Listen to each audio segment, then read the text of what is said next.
aphasia. I'm on a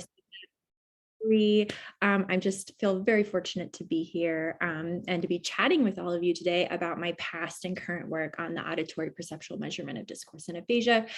This is work I've been completing over several years now in Stephen Wilson's language neuroscience lab, both while at Vanderbilt University, which is where I'm currently at, and previously at the University of Arizona. So make sure I've got things going. I just want to start off with the simple yet powerful fact that discourse is integral to all human interaction and is unfortunately ubiquitously impaired in aphasia. So given its importance, it's likely no surprise to those of us here that discourse is a top priority for rehabilitation for individuals with aphasia, their caregivers, and their clinicians. So to illustrate this point now and throughout this talk, I'll be sharing video clips and other information from individuals with aphasia who have generously consented to share their information with the public. This project was led by an amazing graduate student in our lab, Zoe Essis, and although the paper is currently under review, all of the data is also accessible currently on Aphasia Bank. So to start, I'm going to show a video of an all-star gentleman who is also an active member of our department's speech language clinic and aphasia group. And I just have to give a quick shout out to that aphasia group. We have a hot off the press paper from several members in our lab that details it, including an aphasia friendly version. So I really encourage you to check out that paper if you're interested in aphasia groups. But I just wanted to play this video. It's him talking about his stroke experience just to kind of remind us of why we're all here and why we're interested in discourse and aphasia. Do you remember when you had your stroke? Yes, indeed. Tooting in Germany. Computers, direct cells, brains in hospitals. London, Venice, Japans, but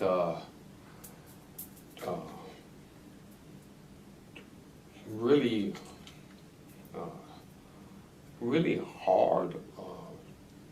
Trying, really weird, but stroke, arm in emergency room,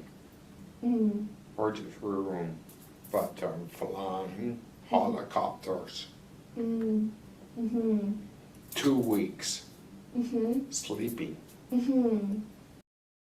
So there are clearly numerous behaviors here that are uncommonly observed in healthy speakers. He omits grammatical words and morphemes, he produces paraphasias, he pauses before retrieving a word, and exhibits self-correcting behaviors at a higher proportion than we might expect. And we know these behaviors or features of discourse are important, but how do these translate into meaningful outcomes like voting in the recent election? Which features have facilitated his participation in this fundamental life event and which ones have hindered him? How do these relate to his performance on constrained language tasks, which we so commonly use to draw inferences about everyday language use? And how do those relate to his lesion, which I have shown here in red on his MRI scan, which is approximately the size of a baseball? So the reality is I'm asking questions without a lot of clear answers, at least as of yet. And so in order to answer important questions about discourse and aphasia, we need good measures of discourse and aphasia. So that begs the question, what makes a good measure or set of measures? And I'm sure many of us are familiar with the concepts of validity and reliability. These are thought to be the cornerstones of psychometrics or measurement theory. However, modern conceptions of measurement theory often take a more nuanced and contextualized approach.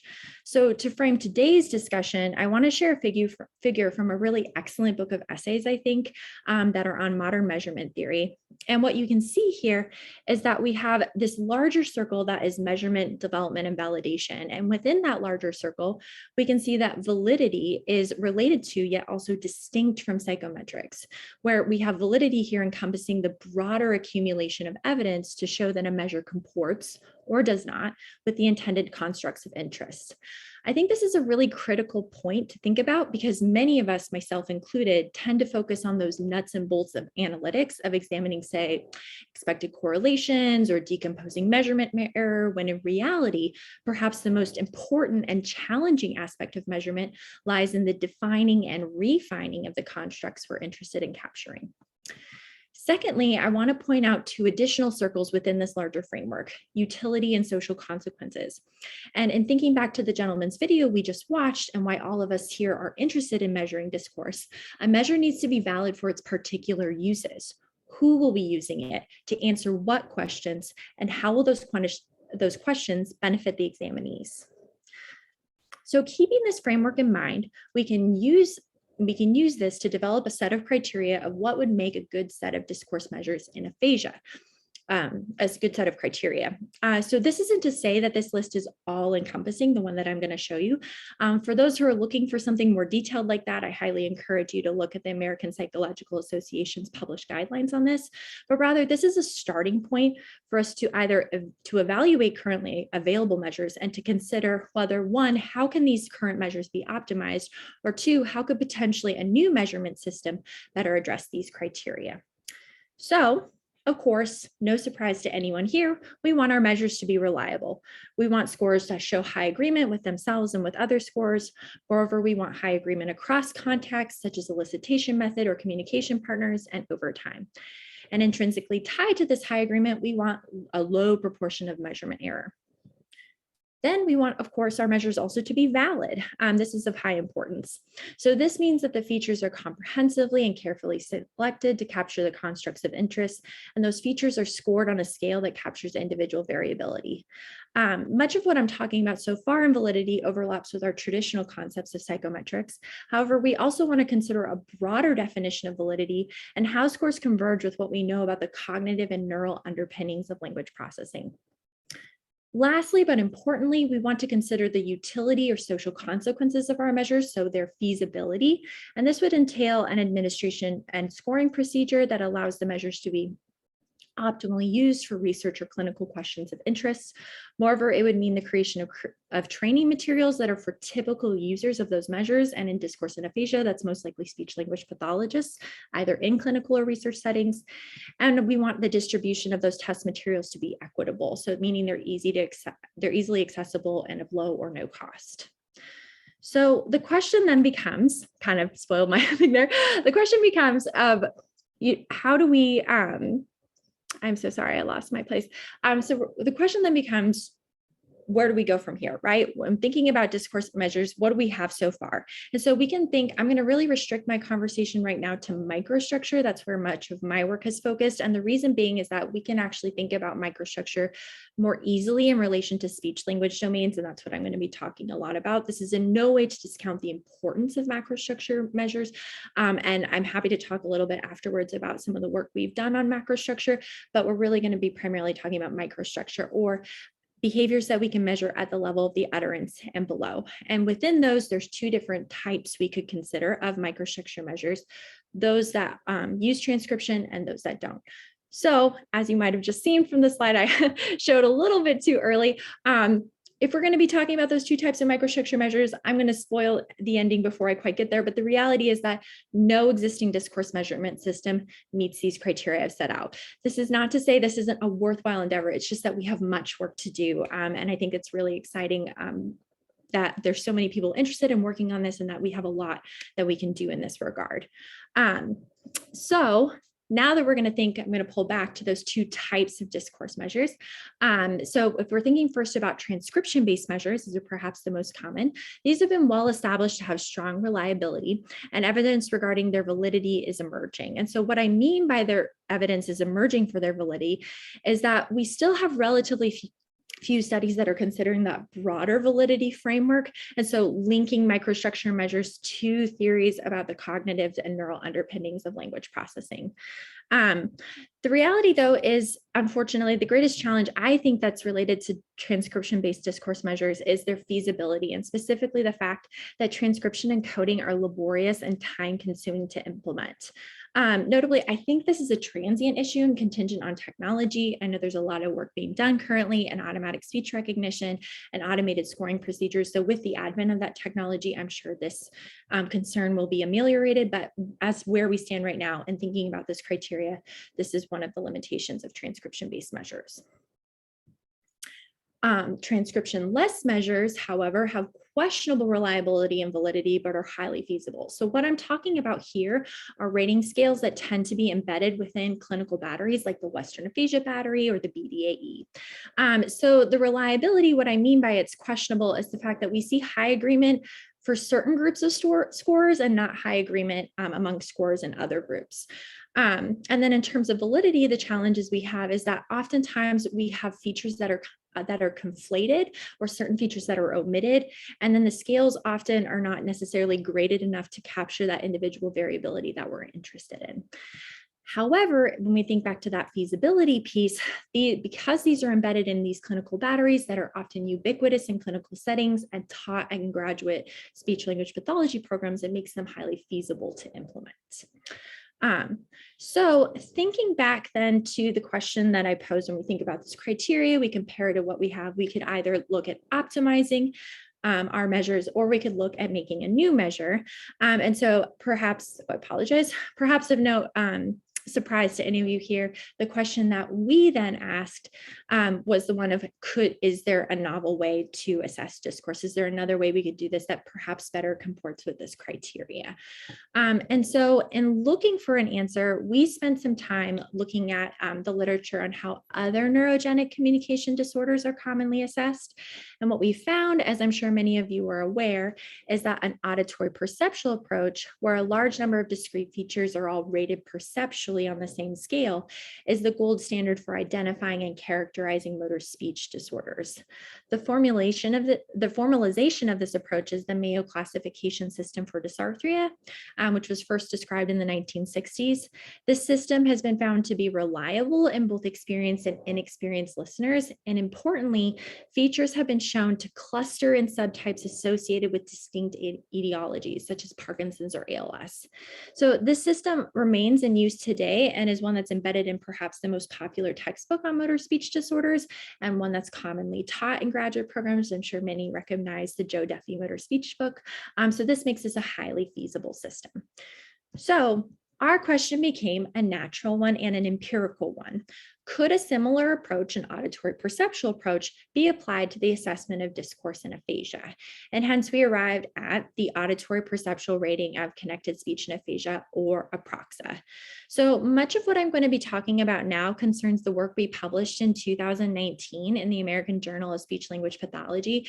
This article is freely accessible on our lab's website, as well as some additional test materials. And I'm going to be framing this information in the context of thinking about that framework or that criteria that I've been talking about, and how we can utilize it to really start thinking about having a model of discourse. So APRAXA is comprised of more than 24 speech language features. These are listed on the y-axis of this figure that I'll reveal more in just a second. In selecting these features, we first and foremost were looking for features that were salient. And by salient, I mean that these are readily identifiable or commonly observed in individuals with aphasia during their discourse, or that they were very clearly associated with impairment, such as jargon, right? Something that's incredibly salient and obvious to us when we hear it. We also wanted features to be rateable on a relatively superficial level, meaning that the scorer could make a judgment based on what they heard, what they know about aphasia, and not have to make too many inferences about the perceived source of the error, such as whether it was a phonological or grammatical in nature. And finally, we wanted the features to be comprehensive, spanning a wide range of both speech language domains. So we arrived at a final list of 27 features after reviewing the literature on discourse microstructure and aphasia, in addition to discussion with content experts and some preliminary attempts at construct mapping these features to whatever those domains that we thought they might represent. However, importantly, we did do this work in trying again to think about speech language domains, but ultimately the study was exploratory. We realized how little we knew about how these features co-occurred and how they might reflect underlying deficits. And so we wanted to take a very exploratory approach to developing APRAXA. So in terms of how we scored, we used a 5.0 to 4 scale that was based on the Apraxia of Speech Rating Scale developed by Edith Strand and colleagues. All of the points are defined and constant across the features. And what I mean by this is that the points 0, 1, 2, 3, and 4 each had a definition, and that definition, for example, 2 is moderate, was the same across all of those features. And notably, in line with our goal of capturing salient features in aphasia, this scale was designed to only capture impairment, with a higher score denoting greater impairment. And finally, to validate the scale, we selected 5-minute clips of semi-structured interviews from 24 individuals with chronic aphasia from the Aphasia Bank database. And we asked both a group of students and a group of researchers to rate the clips using Apraxa.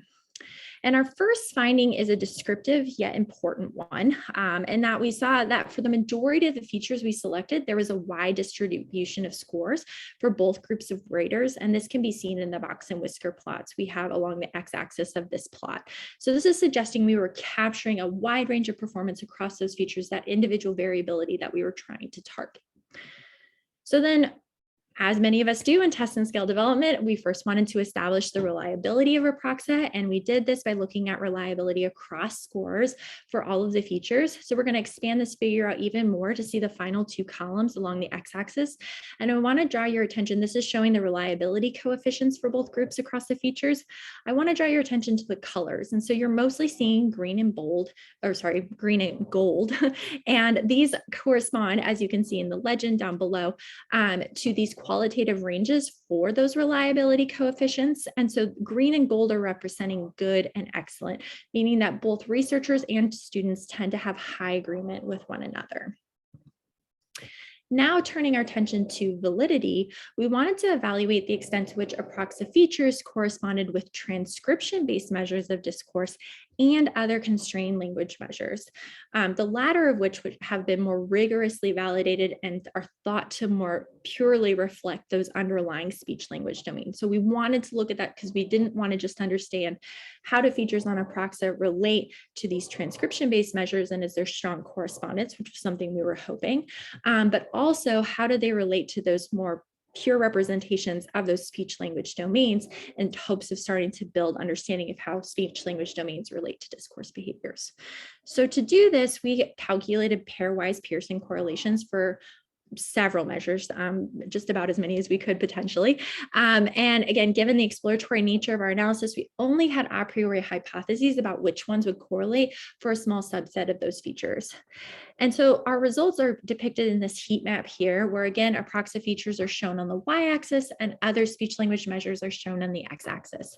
Values in the boxes represent the coefficient for those significant correlations, and the darkness of the color shows the magnitude of the correlation, with blue indicating a positive association with some accounting for some scaling differences, and the red indicating a negative association. And those yellow boxes are indicating the pairs where we had a priori hypotheses. So by and large, the majority of our hypothesized correlations held. Importantly, we found that Apraxa features generally showed strong associations with transcription-based measures, suggesting that we were capturing a similar feature while using a more efficient system. So for example, we found that the feature on Apraxa, omission of function words, was related to the proportion of closed class words and the number of agrammatic utterances in a transcription. And so in other words, the higher the rating or the more severe someone's omission of function words was judged to be on Apraxa, the more frequently they were found to produce a fewer number of closed class words and a higher number of agrammatic utterances. Also, we found that the hypothesized correlations among Apraxa features and constrained language measures also held. So for example, as one might expect, we found that people's judgment of anomia in someone's discourse was related strongly to their performance on the naming subtest of the Western Aphasia Battery. So having established these correspondences between sets of measures, we then set out to investigate the dimensionality of Apraxa, or correspondence within the Apraxa features. And so we did this through an exploratory factor analysis. We found that Apraxa's features co-occur in meaningful and distinct ways. Specifically, the features distilled to 4 dimensions, what we named for the pattern of features they were associated with. So here's a figure displaying the results of those analyses. As you can see on the screen, we again have Apraxa features on the y-axis, and the loadings or correlations between a feature and that given dimension are shown for each of those dimensions along the x-axis. So I'm going to walk us through each of these dimensions, and again, fortunate to be able to show you some examples of them. So the first dimension that we have is what we call paraphasia. And here I have in the red boxes just highlighting some of those salient features where they have those high loadings or high correlations. And so here discourse was often empty with frequent semantic and phonemic paraphasias. There often was paragrammatism and a preponderance of self-correcting behaviors such as retracing or reformulation of utterance, or the utterances or the production of false starts where the first few phonemes of a word are produced and then either abandoned or subsequently corrected. So again, thinking about, I had mentioned in the beginning, I have these wonderful videos from some individuals that we could freely share. So I'm going to return to that gentleman we talked about earlier and just show another short clip from his connected speech or discourse. And fortunately, I also can show you some consensus ratings that we derived as part of the study with a panel of 5 experts on Aproxa. I'm just going to show you those relevant features for this dimension. Just to kind of give you a sense of, relating those scores to the behaviors that you're seeing. The last thing I want to point out is I want to talk briefly a little bit about classification, because I think a lot of times, maybe if you're seeing these dimensions, you're seeing that our goal here was to classify or to subtype people. And ultimately, that's not our goal. And what you'll see, this will come to light in this individual. And so, yes, he's going to have these behaviors that are associated with the paraphasia dimension, but he's also going to have a lot of behaviors that are associated with the other dimensions as we talk about them. And so the whole idea is not simply to group people into these classes, but rather to think about degrees of impairments within and across these dimensions. So we'll go ahead and take a look at him. But I see now there's no wheelchair. It's good. Mm-hmm. Come off. Mm-hmm. Mm-hmm. Come off. Yeah. But tooting in Germany. Mm-hmm. 2 weeks, 2 May and June, October, November, Months. month. Mm-hmm. Yeah, month. But I see now. Sorry. Our second dimension is what we call logopenia, and not to be confused with the logopenia variant of primary progressive aphasia, but rather the more historic definition of the term, which means paucity of speech. Again, I'm showing here the box of the red boxes are showing you those salient features with those high correlations or loadings on that feature. And so as you can see, and just looking at the figure, discourse here is highly anomic with frequent abandoned utterances and perseveration. There was notable pausing both between and within utterances, and speech was characterized as halting, effortful, and slow. And the overall perception of language production deficits was judged to be relatively more severe. So just again, we're going to do the same thing. I've got some consensus scores on those relevant features and a video clip. For this gentleman, again, thinking about not necessarily classification, but relative degrees of impairment. Sometimes we're also looking at behaviors that are somewhat more subtle. And I would argue that he's someone who more subtly displays the behaviors of this logopenic profile or dimension. I remember we always kiss before we go to bed. And well, she said that I did pucker. It's just, right here. And I said, well, over and over and again. I couldn't say just well. All right, so moving on to our third dimension, this we called agrammatism. I'm sure this is a construct that many of you are familiar with. So again, thinking about the red box showing you those features that had those high correlations with this dimension. So here, discourse tended to be short and simplified with frequent stereotypies, and also the frequent omission of bound morphemes and function words. So for this very brief video example, I'm going to show you again a woman with some consensus scores on those relevant Aproxa features of interest. And Peaky Blinders. Oh. I watched it and oh gosh. So I know this was really brief, but I wanted to point out, because I wanted to show you the saliency of that error that we noted. And in case you missed it, what happens is she omits the derivational morpheme while still retaining plurality, interestingly, when attempting to describe a proper noun. So she's trying to talk about the TV show Peaky Blinders, and she says Peaky Blinds. So you might expect in this case that someone would encode this as a complete lexical unit and not its morphological components, yet still that grammatical deficit is pervasive enough to result in that dropping of morphemes. And if we watched more of her speech, we would see more instances like that. And then finally, we have our fourth dimension, which is motor speech. And this is one I'm actually really excited about. And the reason being is that this is a way in which we can parcel out features from discourse that are more reflective of common concomitant motor speech disorders. This is something that's really difficult to do and that we don't commonly think about when we're measuring discourse. But so often, even persisting into the chronic phase, we have individuals with apraxia speech, sometimes dysarthria, and sometimes it can be very difficult to disentangle which features are associated with discourse, which features are associated with that motor speech disorder, which has a myriad of downstream effects. And how are we building a profile of deficits, creating intervention programs, et cetera. So yet again, looking at those red boxes for those apraxia features that are most associated with this dimension.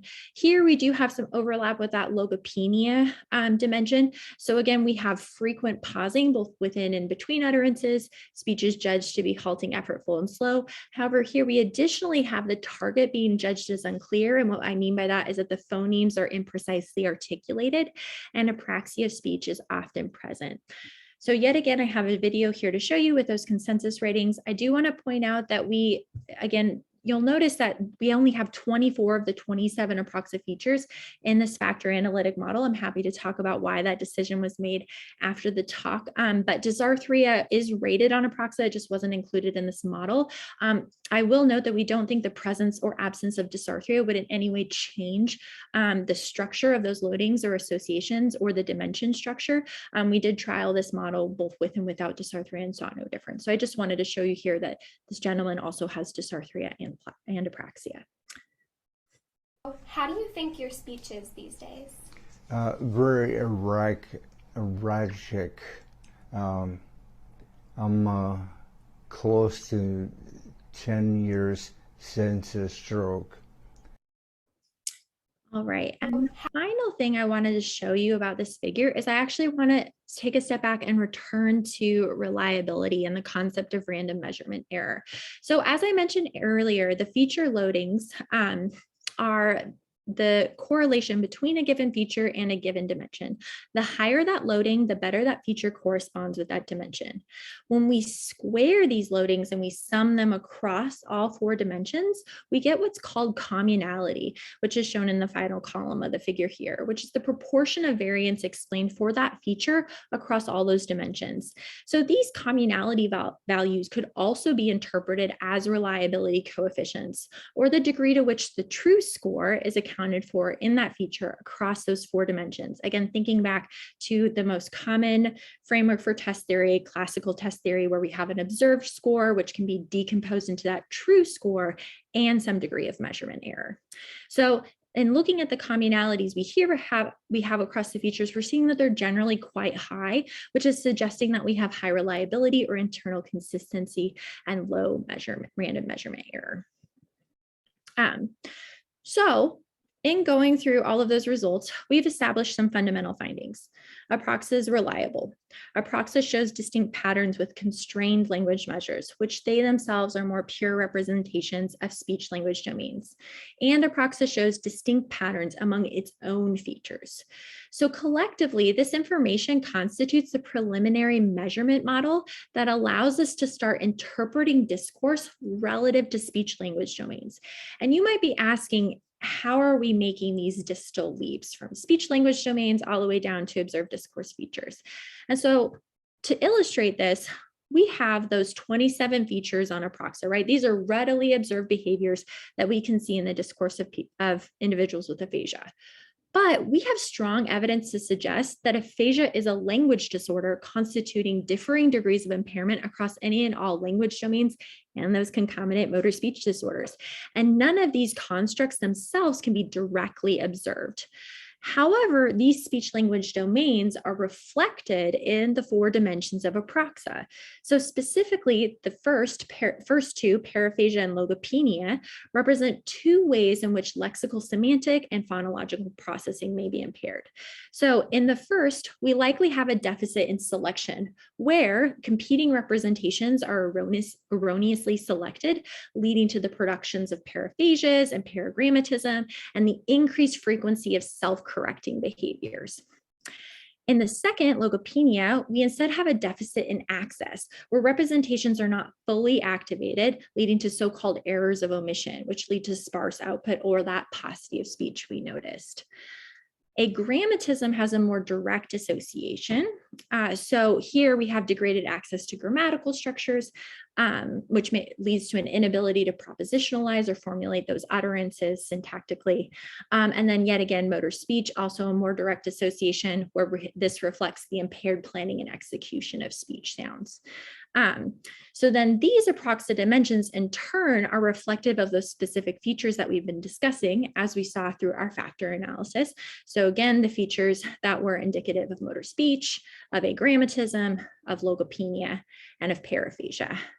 And if all of this has anyone thinking about shadows on the caves, on the walls of caves, you actually would be entirely incorrect in your thinking, because this would be called material or formal causal inference. There's a long-standing tradition of this in measurement theory and psychometrics, and it's commonly used to build frameworks that can then be further validated with other types of methods, designs, or sources of information.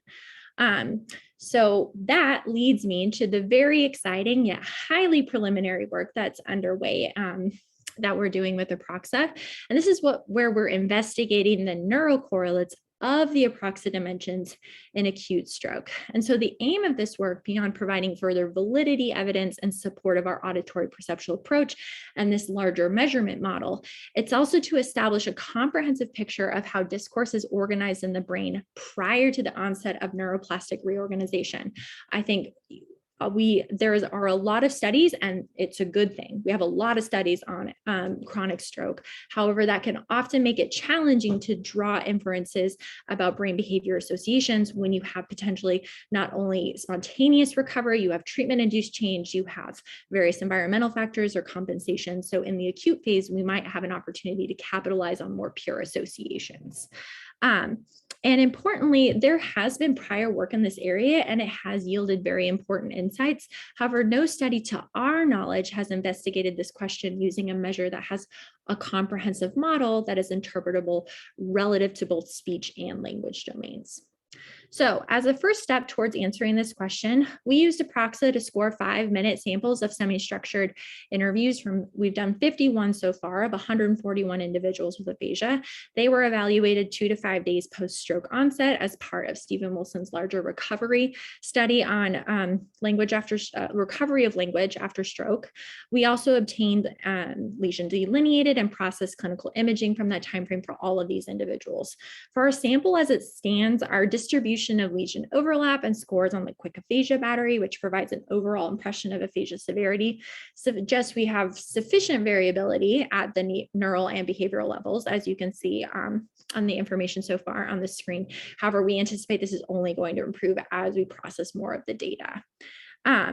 We also created a summary score system by dimensions for apraxia, and we're using those summary scores on those dimensions in conjunction with those lesion delineated neuroimages to perform. We've done voxel-based lesion symptom mapping so far. And the results of our findings suggest so far that apraxia is associated with distinct brain regions. So specifically, what you can see here is we have a map showing those correlates between those apraxia dimensions and regions of damage in the brain across all of our individuals. And the blue color is denoting the logopenia, the associations with the logopenia dimension scores, and the red color is denoting the paraphasia scores. And I'm just showing you a couple of slices across sagittal, coronal, and axial. And so what we can see here is that predominantly those correlates they're posterior in nature.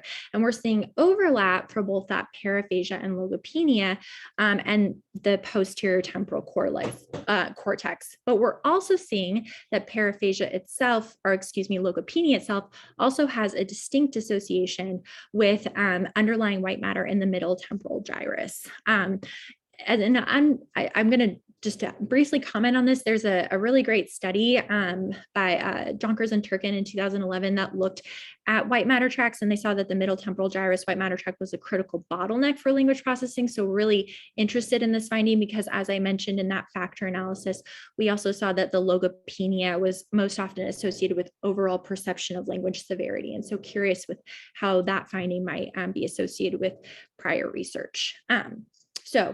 But thinking back to that model we had, and that thinking about how we think that the paraphagia and logopenia factors are representative of lexical semantics and phonology, this very much tracks with the neural findings that we have, where with more constrained language measures, we've seen that lexical semantics and phonology often tend to have similar correlates. Now looking at our other two, agrammatism and motor speech, in contrast, so agrammatism is shown here in green now, and motor speech is shown here in purple. These have anterior correlates.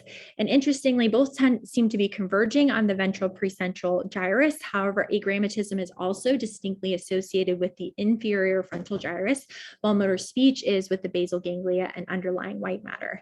Again, this matches prior literature on more constrained or pure measures of those constructs of motor morphosyntax and motor speech production. So again, seeing how this model could potentially be further validating, not only further validating the dimensions of apraxa, but giving us a better holistic picture of the neural correlates of discourse in aphasia. So overall, we took these findings holistically to track with the existing body of literature on the neurobiology of language, and we're excited to see what more we can glean once the rest of the data set is processed. And as a teaser, for those of you attending the Society for Neurobiology of Language conference next month, we're hoping to present our updated findings here. So be sure to stop by our poster to learn more. So thinking back to the criteria that I posed in the beginning, so what makes a good set of discourse measures? In our view, our past and current work collectively addresses many, albeit not all, of the criteria we set out for measuring discourse in aphasia. So in terms of reliability, we've covered much of the criteria. However, work remains in quantifying agreement and scores across contexts and over time. I unfortunately didn't have time to talk about some of the other projects that we have going on, but we are currently looking at all of these contexts of reliability and another study, and we're hoping to have some findings that'll be ready to share in the coming months. In terms of validity, an area where we have concentrated a lot of our efforts, we feel that we have made substantive progress in addressing these criteria. However, with the critical caveat being that validation is an iterative and ongoing process that we expect will always be embedded in future projects of apraxa. And then finally, in terms of feasibility, this is one of very near and dear to me as a clinician. We feel that we've demonstrated that apraxa is feasible. Yet again, I unfortunately did not have time to talk about this, but efforts are underway. We have a partnership with Vanderbilt speech language pathologists, and we're currently using those videos that I've been showing you throughout this talk to create a structured training program with their input. And so our hope is to make all of those materials really accessible and available. So yet again, please stay tuned for more details. So thinking even farther back, right? So I said that we need good measures to ask important questions about discourse and aphasia. And we feel that with our work so far, we've demonstrated that apraxa is likely that a good measure. And so the question becomes, where do we go from here? What important questions do we ask with apraxa about discourse and aphasia? And for those of you who are familiar with our lab's work at large, you probably are not surprised in any way to learn that we want to leverage apraxa to better understand recovery in aphasia. So in terms of overall language recovery, the work in our lab has recapitulated and refined some key findings: that language recovery is dynamic, rapid, multidimensional and highly contingent on lesion factors like size and location. And so as you can see, this is an edited figure from a paper we have in press. It's our first large scale paper on this topic. It's spanning over 300 individuals tested over the first year of recovery. And here we can see that individuals with large frontal lesions, that's panel A, recover more quickly and rapidly, or to a greater extent than those with those large temporal lesions, as we can see in panel B. That's the plots there. You're seeing the raw score changes over time on the quick aphasia battery relative to those lesion groupings. So building on this, more recent work has been done by some brilliant, now former lab mates who have sought to use this information about lesions and also about functional imaging to better understand how it relates to behavioral performance. So here, Deb Levy has built highly accurate predictive models of recovery using structural neuroimaging. And more recently, Sarah Schneck has used these models, Deb's models, in conjunction with functional imaging to be exploring neuroplastic reorganization in the chronic phase of stroke. And if any of this has you all really excited and you want to learn more, I highly encourage you to check out Stephen Wilson's C-STAR talk tomorrow, which is available on Zoom at 12 p.m. And he's going to be chatting all about this. So how does this relate to Aproxa? What we're going to be doing, our goal is to build on all of their efforts and to create an explanatory brain behavior model of discourse recovery in aphasia that has direct applicability to clinical practice. And so here, where we will have a good measure of discourse using our auditory-perceptual approach, we can finish our work on establishing the neural correlates of discourse where all language domains have been considered, right? And then once that is complete, we can turn our attention to characterizing recovery patterns at the behavioral level and then quantifying the influence of those neural variables on change. And our hope is that by using meaningful and readily obtainable clinical information like discourse samples that can be scored without transcription or relatively quickly and easily, and using clinical neuroimaging, that this model could be directly translatable to clinical settings. It could potentially help us benchmark treatment on an everyday life skill, facilitate education to patients and caregivers, and improve prognostication and coordination of care, or above all, do what we all are hoping to do, which is help better the lives of individuals with aphasia. And with that, this takes a village. This work, as all of you know, I just want to thank you all so much for your time and for the many incredible people that have touched this project. I'll take questions if anyone has any.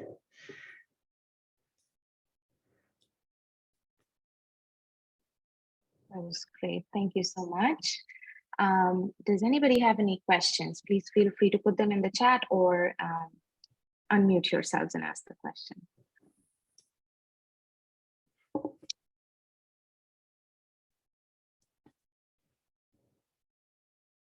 All right, so Bree has a comment. I'm going to read it out for you. Firstly, awesome work and so relevant, very cool validity demonstration of distinct brain regions associated with Aproxa outcomes. A few questions come to mind. And so she asked, do you envision that something like Aproxa could be used to demonstrate improvement after treatment? Maybe the summary scores you talked about using with the imaging data. And then she also asked, would you expect someone's Aproxa score to be similar during a double baseline or double testing session, for instance, test-retest, given the inherent variability in the individuals with aphasia speech across these different sessions? Yeah, I'll let you answer these and then we can move on to the rest. Yeah, thank you so much. I think those are both really excellent and relevant questions and ultimately tied, right? So if we want to see improvement over time, we would hopefully have stability over those short intervals, right? That someone would kind of be intrinsically stable within themselves. And then also the question also becomes, is that rater stable as well over time? And so those are, my gut instinct is yes, I hope so. So far, we have a little bit of preliminary data collected. Kat Bryan, who's on this call, is working with me right now on this project.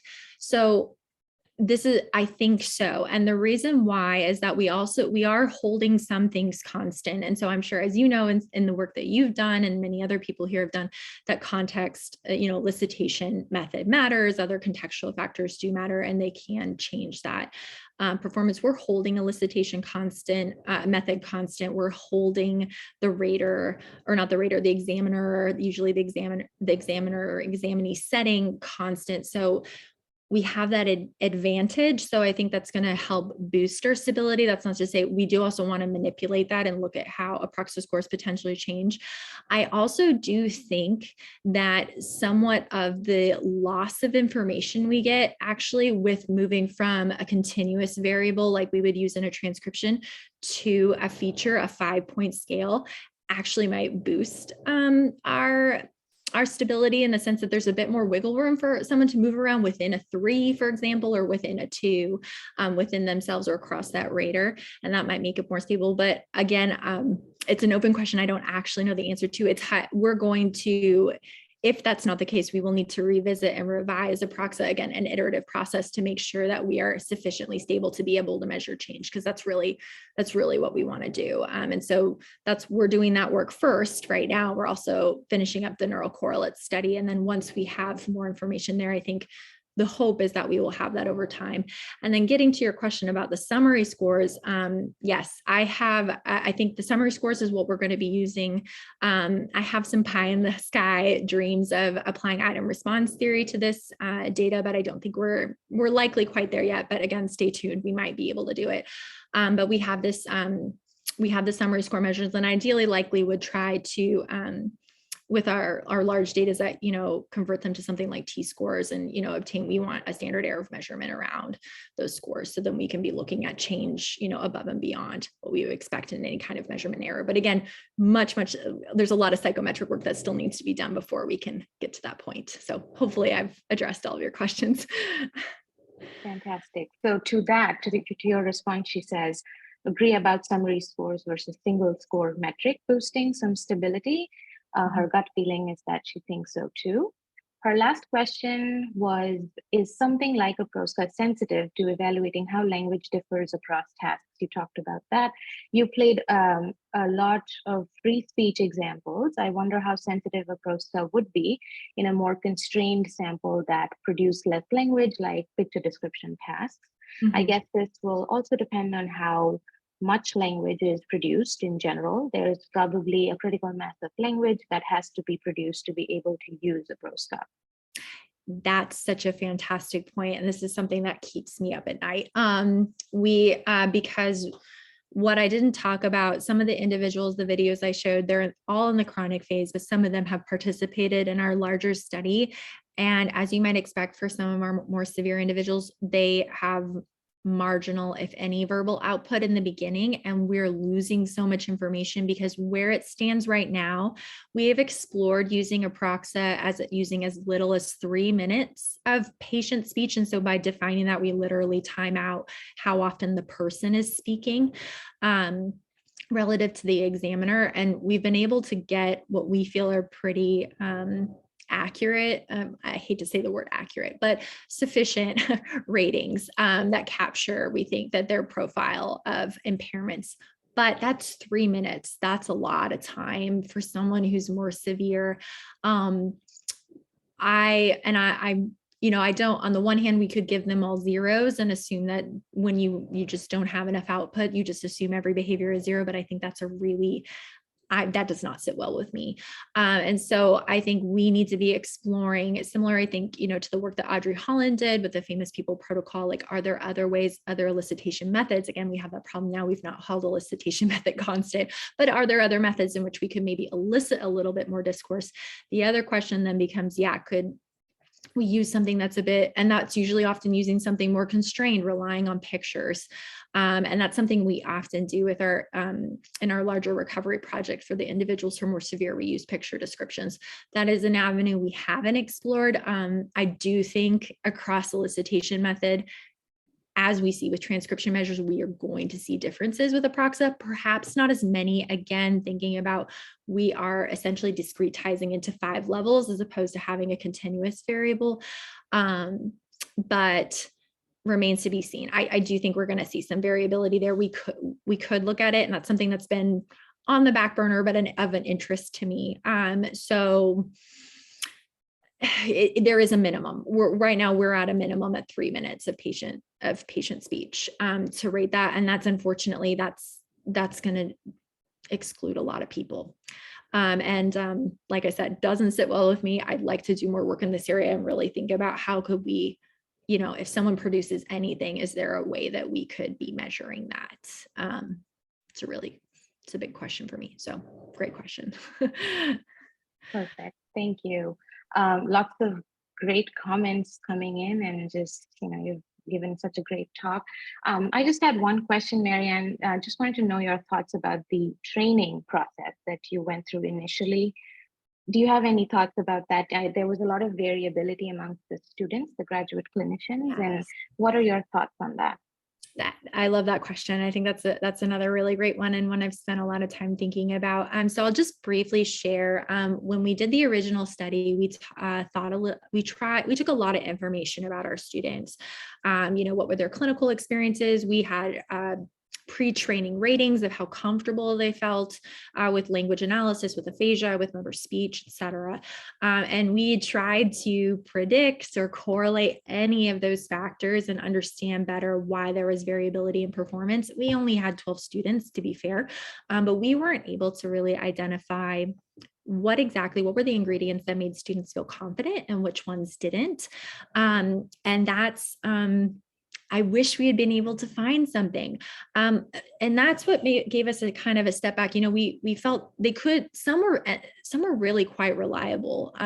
But we really took a step back and we thought, well, Aproxa is we're really looking at targeting clinicians. Our work is having Aproxa rating it with clinicians in research context, but we want to start there, perhaps with a bit more training. And that's what that work we're doing with the speech pathologist at Vanderbilt is doing. And we're really trying to get a sense of what features are difficult, what aspects do people feel like they need more training on.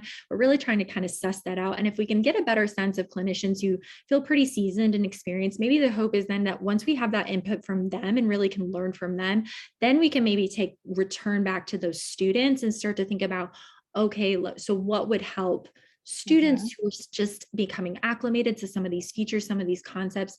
Mike DeRiesthal, who's directs the outpatient clinic at Vanderbilt, and I have spent a lot of time talking about this and just talking about training in general. And I think so much of it is giving people, really creating an ingrained internal representations of these behaviors and lots of examples. And so I know I've said a lot of words, but the hope is that we're really exploring this. We're trying to start with clinicians and then hopefully can backtrack to clinicians, because really ultimately that would be the goal, right? Is that so much of what we do in clinical practice is how we were trained.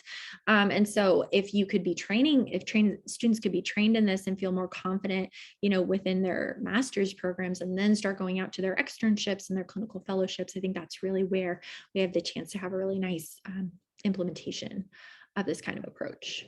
Absolutely. This is really great work. And, this is much needed, especially when you think about how to implement this in clinical settings, because we, Brielle's in my study, we've found that, there's a lot of issues with buy-in to do discourse analysis in critical settings. But if you have a tool like Aproxa, which is so psychometrically, validated and reliable, then, they will use it more reliably and consistently. So yeah, I think that's really the hope. I think this is something, again, I'm preaching to the choir here, but I think this is something that's so important to people with aphasia, right? This is how we use language. And yeah, how can we be better capturing that in our clinical services? So I wanted to briefly comment, Bree, I absolutely agree. Milder patients and getting them services. I think I did not mention that, but that's another area that we're actually going to be looking at, is correlating and see what proportion of our patients who are above the quick aphasia battery cutoff are still scoring as as what we call so-called impaired on Improxa, and how does that rate to some of the functional reports that we also obtain in our data set? And that's a big question to me, is I think those individuals on the mild end, yes, my hope is this would push for services. And then just really quickly too, I saw Davita's comment. Qualitatively, I think people, I'm always shocked a little bit, but I'm really pleased. People seem to get really excited and like it. Hi, Davita. We're working with, like I said, the clinicians at Vanderbilt, and they've been very enthusiastic. So people, I think the biggest challenge that we've seen is that people, some of these features are just really unknown to them. They weren't trained in what, say, reeve tracings or false starts were. And so some of this is completely new to them. Other things are like, oh, paraphasias. Yeah, I got that. I know what it is. Other ones are like, I never thought about language and aphasia that way. And a lot of them report that it just wasn't encouraged, in their clinical practice or in their training. And so I think people are excited. People want to help. We all want to help people with aphasia. They really want to do that, but they're also, also articulating a lot of this is some fairly new to them. So yeah, great question. We have one last question. Tamar says, thank you so much, Marianne. I was really waiting for such work. Do you have plans or thoughts of adjusting the measurements, even the ones to come, to other languages than English? Also such a wonderful question. I feel like people are reading my mind of all the things I didn't get to go to. Hi, thank you for asking that. This has been a side project we have wanted to do for so long. What we're really excited about when we get thinking about this is that because we're rating features that it's potentially more adaptable to other languages. Of course, with the caveat being that, languages vary in their morphological structure, especially, that can be really make it challenging. What is paragrammatism, in one language versus another versus agrammatism? We had unfortunately had to shelve, but we had a tentative idea of starting with Turkish. We have not had a chance to pursue that, but this is, yes, we would love to do this. This is very much unfortunately been a little bit lower on the priority list with some of this bigger psychometric work and recovery work. But yes, I think we do have plans to do this, and I think it's really feasible, and I'm very eager and interested to partner with anyone who would be wanting to do this work. I think we have to be thinking outside of English, that's not the norm in the world. We need to be thinking outside of that. Yes. Okay. Hope to have a chance to chat with you in the SNL. Great. Thank you so much. Thank you. Bye. Bye. Yeah, well, thank you so much, everybody. Again, thank you, Marianne, for such a fantastic talk. I'm looking forward to reading more about your work.